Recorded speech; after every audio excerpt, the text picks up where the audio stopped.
Hello again, everybody. Welcome to another exciting episode of Random Vlogging. So, I've had a weird day today. I saw shortly after I woke up this morning about the incident in Paris, and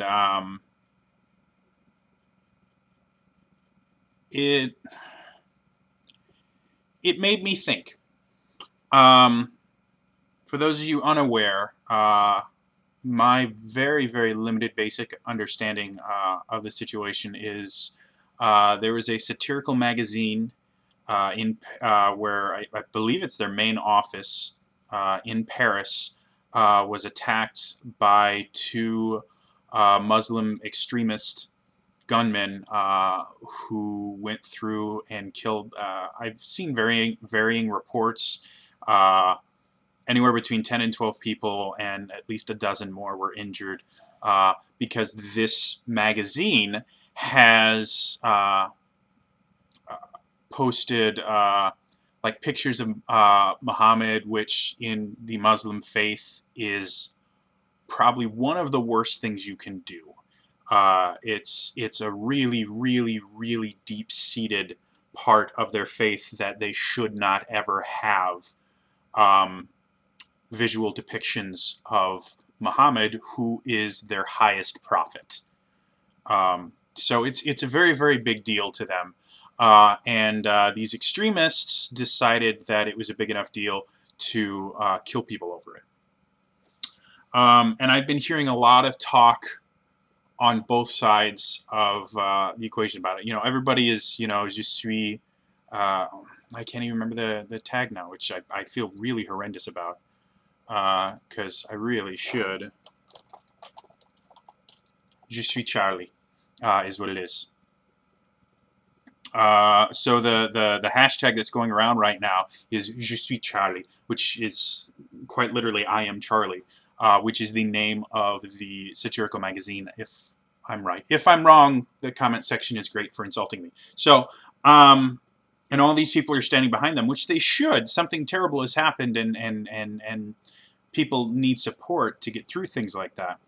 But I've also heard people talking about, you know, it happened, and, you know, whether or not it should have happened really is a null point. There's no reason to, you know, take human lives on this scale. It's just there's no way in my mind to justify the fact that these people did this. However, I have heard people talking about, well, and this happens every single time something like this occurs. And it's not just limited to, you know, Muslim extremists or anything like that. Any time something bad happens because somebody did something that offended someone else, the conversation comes up every single time.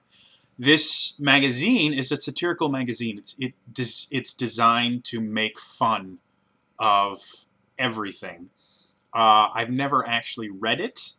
My understanding is they tended to be fairly equal opportunity offenders, you know, which in my mind is the only way to properly be a satirical type thing, whether it's a television show or, you know, a movie or a publication, anything like that. If you're going to make fun of one person for their, you know, bizarreness or something that you feel is weird or you feel is wrong, then you really should be open to basically, you know, offending everyone equally. And I'm 100% behind that. But it brings up the question: had they not done this, the terrorists wouldn't have had anything to do with them, and there would be, again, I'm not sure about the specifics, there would be 10 to 12 people that would still be alive today had they not done this. And some people are bringing it up, and in a bizarre form of victim blaming-ish, they're mentioning, well, technically it was their fault. They did something that they knew because they'd been attacked back in, I think it's 2011. Their main office had been Uh, if I read the story correctly, it was just about destroyed due to bombing by Molotov cocktails. Um, so they knew that this could happen, and they chose to do it anyway. So there's an argument that you can create where it says, well, they did it, and this was the result. They knew that this could happen, and they did it anyway, and now they're reaping what they sowed, whatever the past tense of sow is. Which people will instantly rally behind the idea of, well, no, what these people did were wrong, and these people shouldn't have to, censor themselves. And it turns into this, idea of censorship, which gets everybody all bent out of shape. And I don't really know how I feel about it. On one hand, I hate bullies. I have my entire life. I actively work to stop them now that I'm an adult. When I was a kid, I was a bully magnet. I couldn't do anything about it because I didn't understand how it worked. I didn't understand why they decided to pick on me. I didn't understand how they knew what it was they needed to say to make me feel horrible. I didn't know what to do to make it stop. I just, nothing worked. And I felt horrible about myself for years. Now that I'm an adult, I understand the psychological aspects of bullying. And because of that, I can combat it very effectively. I know why it is that they're doing it, and I know what it is that they're looking for to do it. So by changing my mannerisms and by changing my my physical aspects so that they don't see those in me, I can prevent myself from getting bullied, and I can teach other people how to prevent themselves from becoming targets for it, because it is a very specific type that bullies target. They always have. And by understanding why they're doing it, I can intervene in situations because the bullying mindset is based on a false assumption that getting power over other people through whatever means are necessary will make them feel better. Bullying is very much about power and control. Most forms of abuse are everything from domestic abuse and all that. It's all centered around the idea of power. And once you understand that their only goal is to get this power because they think that's what's going to make them feel better, you can find interesting and unique ways to diffuse the situation without making them feel like they're losing their power, because that will make them grip on even more and do really heinous things like what happened. But they won't get the thrill that they're looking for, and it sometimes can get them to realize this isn't helping. This isn't the thing that I need to be doing. I still feel horrible. I need to try something else. So it's an interesting dichotomy. And so on one side, I hate bullies, and I will stand up to them, and I will get the crap kicked out of me, and I will do whatever it takes to stop them. But on the other hand, I've lived in really, really bad neighborhoods. Neighborhoods where, depending on what time of day it was and what day of the week it was, I knew that if I went certain places, if I left my apartment at all, I was putting my own life in danger. And I knew if I walked a certain way, or if I did certain things, or if I wore certain clothes, that I was asking to get very seriously hurt or killed. And that's something that I learned to live with. The people that were doing it are bullies on a very massive scale. That's what a lot of gang warfare, it's all about control and power is what it is. And that's one of the ways they can do it. Unfortunately, they have a lot more power than I do. And I just learned, I wasn't upset about it. I didn't think, oh, this is a horrible thing and it shouldn't be happening. No, it was just a fact of life. I lived in a bad neighborhood. The reason I lived in that bad neighborhood was because the rent was really cheap. And it was really close to where I worked. That was all I needed. And I really didn't mind not having to leave, or not being able to leave my apartment on a fairly regular basis. Because I knew that's just how the world worked.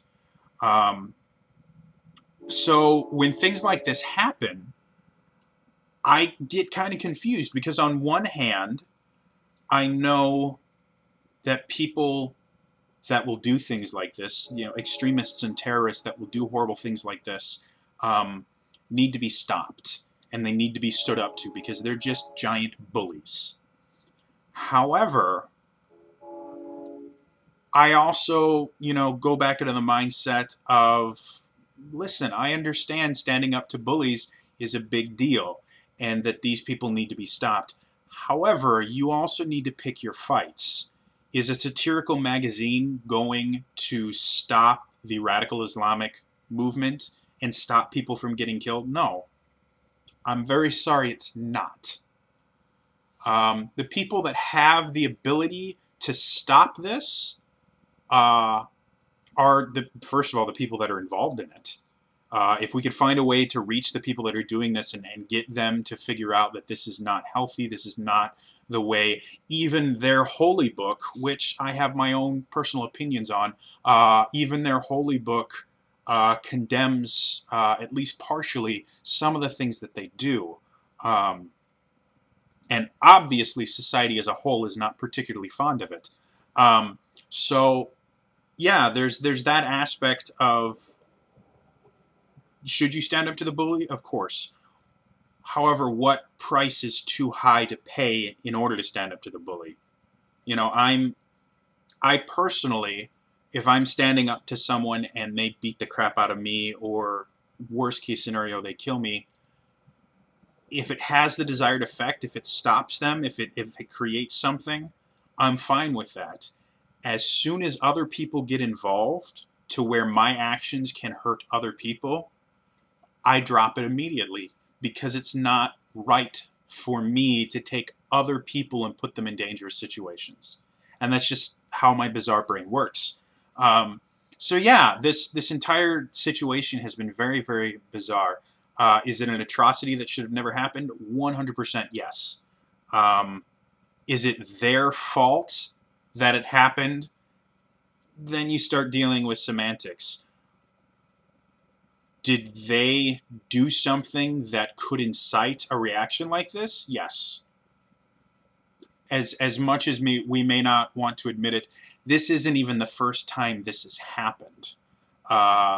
The world at large knows, if you depict Muhammad at all, you will piss off the Muslim extremists who have no problem killing people for their viewpoint.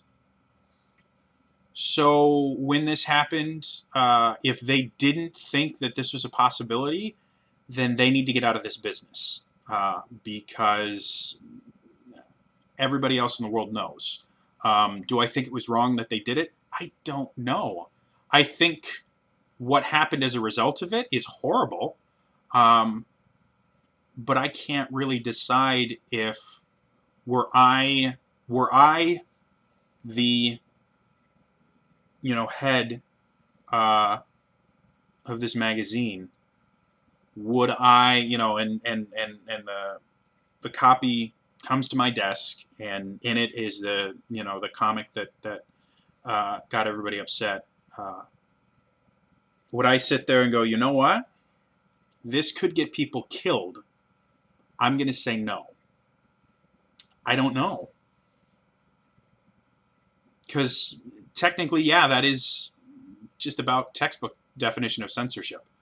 And by giving in to the terrorists, you're giving them the power that they crave, which unfortunately doesn't ever have the effect that the people trying to get the power want. They just need more of it, and it starts accelerating and accelerating, and eventually horrible, horrible things happen.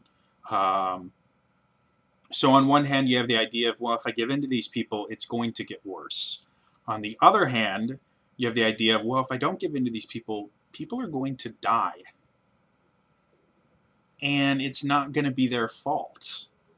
I'm going to almost guarantee the people that died during this tragedy were not the ones that made that comic specifically. They may have helped out on it and things like that, but I would sincerely doubt that everybody that got hurt specifically did something on that comic. So innocent people died because somebody wanted to make a statement. And I'm not trying to condemn anyone for doing it. It's a very bizarre, weird situation, and I don't exactly know I don't think there is a good answer or a right answer in this. It was a horrible thing that technically might have been avoided, but in avoiding it, they might have caused more damage than this, or it might have just made everything better. Like, I don't know, and it's been really confusing to me. So yeah, if you guys have your own opinions on the incident, feel free to leave it in the comments below. Um, yeah. As far as my own personal health, not good. But less than a week before I see my doctor. Hopefully, after seeing my doctor, I will have better news, and we'll go on from there. Anyway, again, that is all for me today. I will see you guys tomorrow for another random vlogging. Bye bye.